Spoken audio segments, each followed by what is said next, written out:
Melihat Allah Subhanahu wa Ta'ala itu ada dua macam.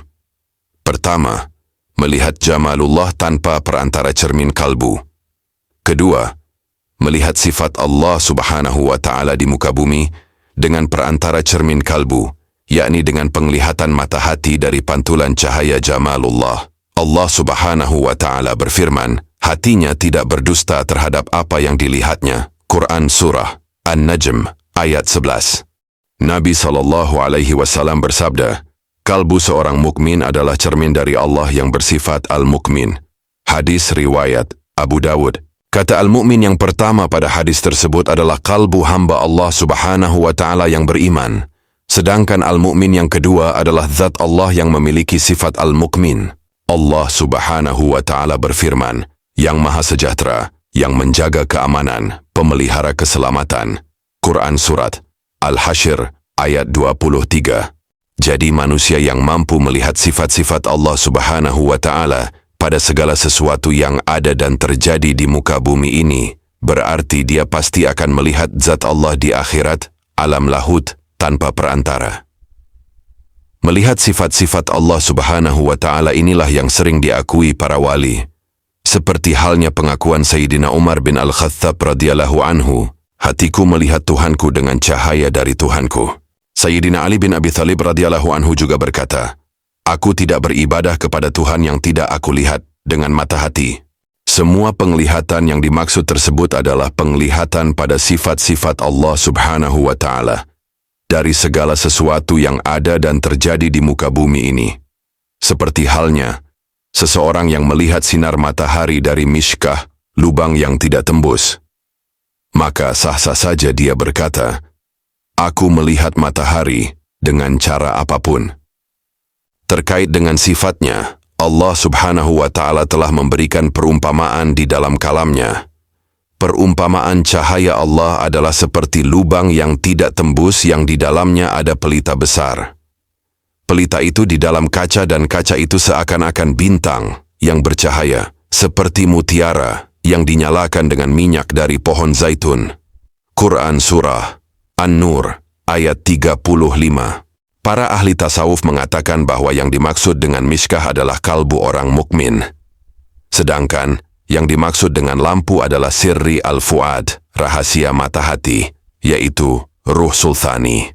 Adapun yang dimaksud dengan kaca adalah fuad, mata hati, yang Allah Subhanahu wa Ta'ala sifati dengan gemerlapan karena kekuatan cahayanya yang luar biasa. Di ayat itu pula, Allah Subhanahu wa Ta'ala menjelaskan tentang sumber cahaya, tuqadu min syajaratin mubarakatin zaitunatin, yaitu pohon talqin dan tauhid yang murni yang keluar dari lisan Al-Qudsi tanpa perantara. Ini seperti halnya Nabi Muhammad SAW menerima Al-Quran dari Allah secara utuh. Kemudian malaikat Jibril menyampaikannya kepada Nabi SAW untuk kemaslahatan umat dan meluruskan keingkaran orang-orang kafir dan munafik. Adapun dalil yang mengatakan bahwa Nabi SAW telah menerima Al-Quran secara utuh sebelum malaikat Jibril adalah, dan sesungguhnya kamu benar-benar diberi Al-Quran dari sisi Allah yang maha bijaksana lagi, maha mengetahui. Quran Surah An-Naml ayat 6. Oleh karena itu Nabi SAW pernah mendahului malaikat Jibril dalam menerima wahyu, kemudian turunlah ayat, wahai Muhammad, janganlah engkau mendahului tentang Al-Quran sebelum Allah menentukannya kepadamu tentang wahyu yang akan diberikan kepadamu. Quran Surah Toha ayat 114. Contoh lainnya, ketika malam Isra Mikraj, Nabi SAW meninggalkan malaikat Jibril karena malaikat Jibril tidak mampu melewati Sidrah Al-Muntaha. Allah Subhanahu wa Ta'ala juga menyifati pohon talqin tersebut dengan firman-Nya, tidak di timur dan tidak pula di barat. Quran Surah An-Nur ayat 35. Artinya, tidak dibatasi oleh batas tertentu dan tidak akan hilang, serta tidak disifati dengan sifat muncul dan hilang. Tetapi cahaya tersebut azali tidak akan hilang selama-lamanya. Seperti halnya zat Allah yang maha awal yang azali dan kekal. Begitu pula dengan sifat-sifat Allah Subhanahu wa Ta'ala karena termasuk pantulan dari tajaliyah yang selalu ada bersama dengan zatnya. Oleh sebab itu, Sudah seharusnya seorang hamba menyingkap tabir hawa nafsu dari kalbunya, agar kemudian kalbu itu hidup dengan menerima cahaya-cahaya tersebut. Di mana akhirnya, dari miskah itu, ruhnya dapat menyaksikan sifat-sifat Allah Subhanahu wa Ta'ala dari pantulan cahaya cermin kalbu tadi. Apalagi, maksud penciptaan alam tidak lain adalah membuka rahasia yang tertutup itu. Seperti yang disebutkan dalam hadis Qudsi, "Aku adalah perbendaharaan yang tersembunyi, aku ingin diketahui. Maka, aku menciptakan makhluk agar mereka mengenalku." Maksudnya, agar mereka mengenal sifat-sifatku di muka bumi ini. Adapun melihat zat Allah itu ada di akhirat, alam lahud, tanpa perantara cermin kalbu dengan pandangan sirri yang disebut tiflul ma'ani. Allah Subhanahu wa Ta'ala berfirman, "Wajah-wajah orang-orang mukmin pada hari itu berseri-seri, kepada Tuhannya mereka melihat." Al-Qiyamah, ayat 22 dan 23. Nabi SAW bersabda, "Aku melihat Tuhanku dengan rupa seorang anak muda yang tampan." Hadis riwayat As-Suyuti. Maksud dari anak muda yang tampan adalah tiflul ma'ani, yaitu tajalli Allah Subhanahu wa Ta'ala dengan rupa seperti itu di dalam cermin ruh, di mana tidak ada perantara antara mutajalli dan mutajallalahu.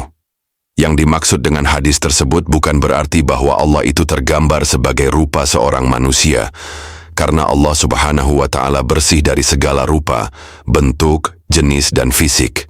Maka yang dimaksudkan dengan rupa tadi adalah cermin, dan yang dilihat bukanlah cermin, dan bukan pula yang bercermin.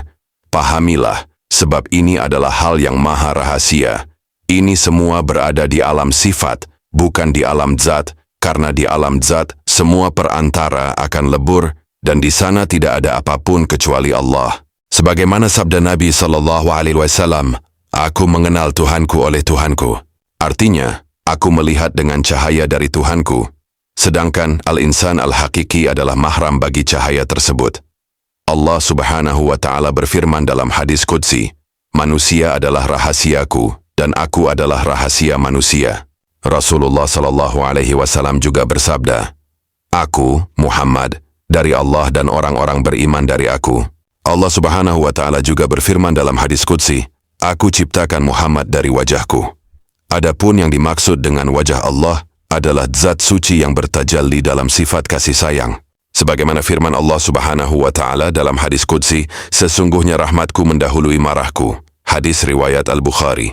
Allah Subhanahu wa Ta'ala kepada Rasulnya, "Sesungguhnya aku mengutus engkau adalah sebagai rahmat bagi semua alam." Quran Surah Al-Anbiya ayat 107. Allah Subhanahu wa Ta'ala juga berfirman, "Telah datang kepada kamu sekalian cahaya, yakni Nabi Muhammad SAW, dan kitab yang menjelaskan, Al-Quran." Quran Surah Al-Ma'idah ayat 15. Dalam hadis Qudsi Allah Subhanahu wa Ta'ala berfirman, jika bukan karenamu Muhammad SAW, maka aku tidak akan menciptakan alam semesta."